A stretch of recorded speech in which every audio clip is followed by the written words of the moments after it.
Good morning, students. In my previous lecture, I have explained you some important topics related to topo sheet. In that, I have explained you 10 topics. I hope it's clear to all of you and you all have practiced a lot. Now, the next important topic, that is the color significance. Apart from conventional signs, different colors are used to show the distributional pattern of different land uses on the topographical sheets.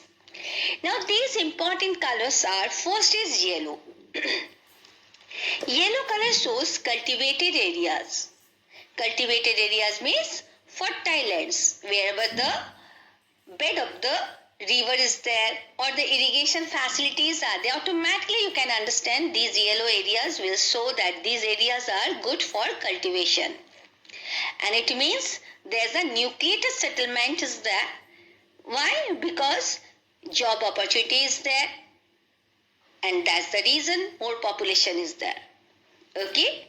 Now the next is the green color. It shows wooded and forested areas.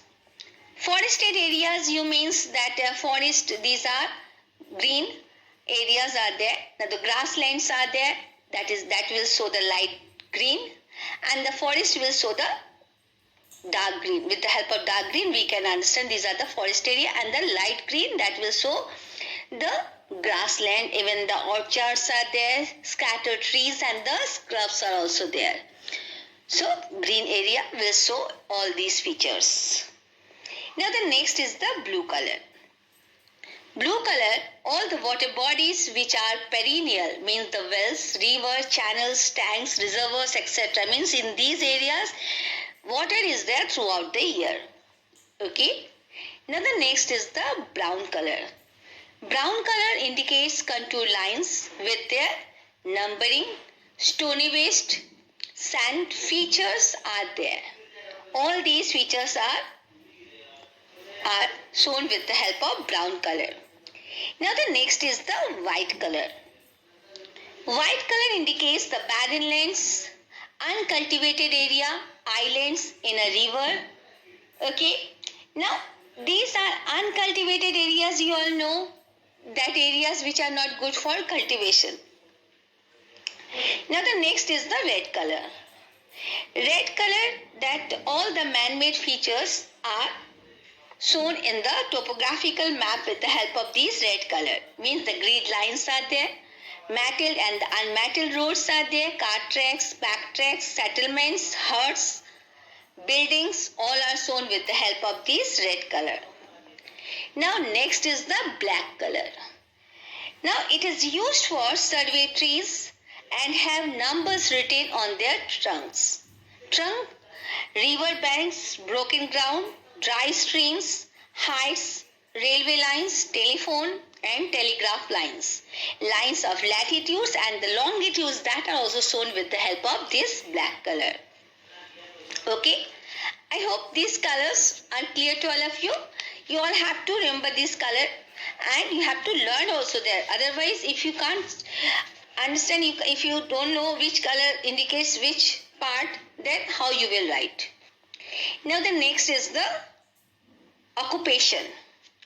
Occupation, that is also a very important topic in your topo sheet. Now occupation of the people depends on these colors and even depends upon the settlements pattern and the other features also there. Okay. Now first, that is the agriculture.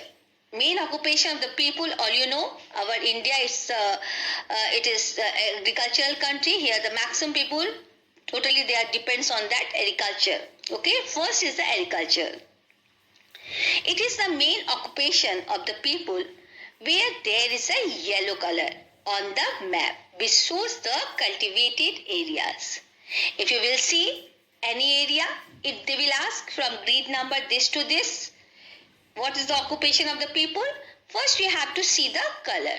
If the color is yellow, it means the main occupation is agriculture. Okay. Now the next is the mining.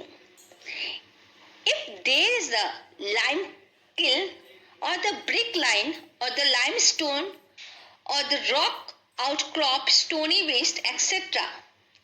All these areas marked on map, then mining is the main occupation. It means that is a plateau area.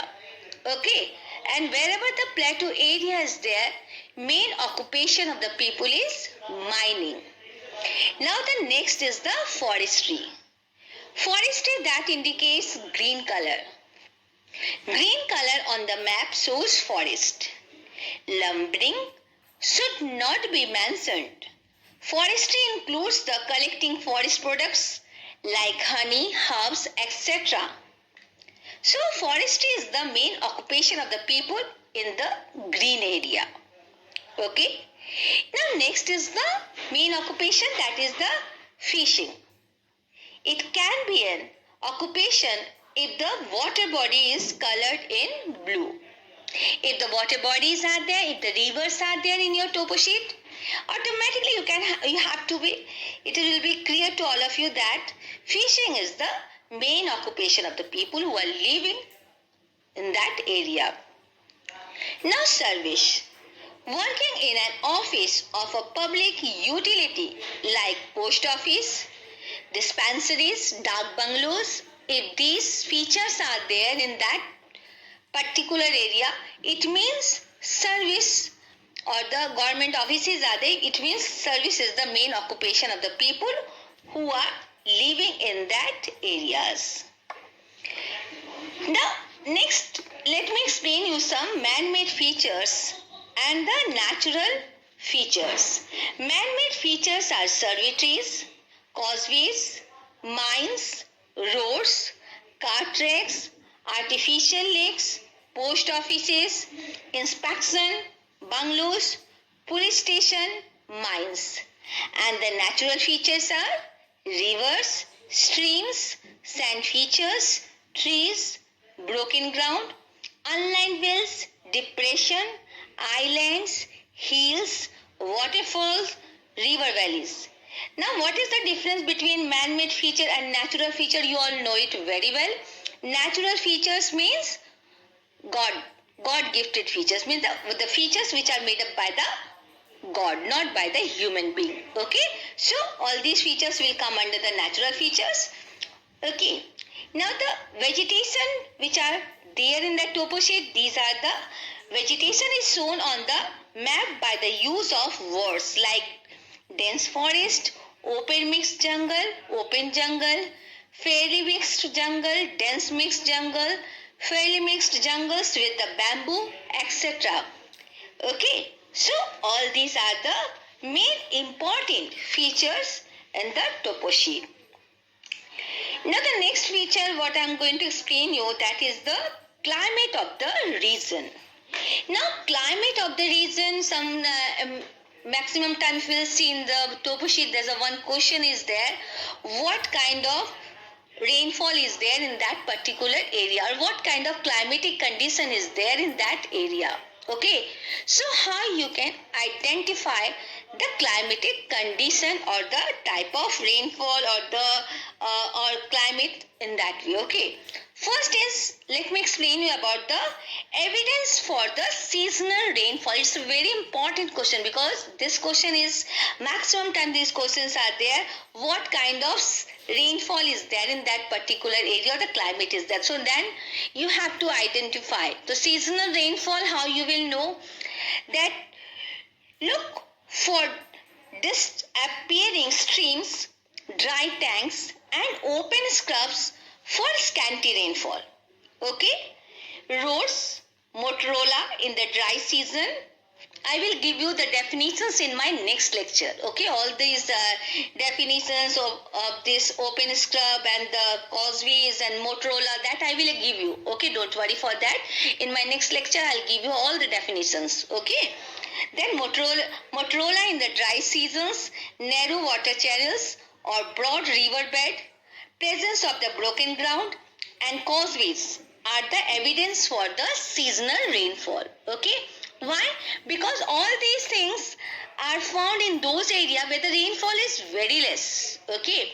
And where the excess rainfall will be there, automatically that area is a forest areas. If the green color is there, if the dark green color is there, means that's a forest area. In forest area, you all know the rainfall will be more than 200 centimeters.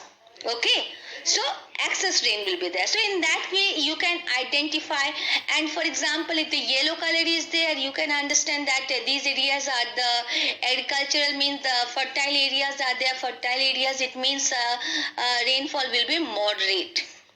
Okay, so in that way you can identify the climatic condition of that particular area.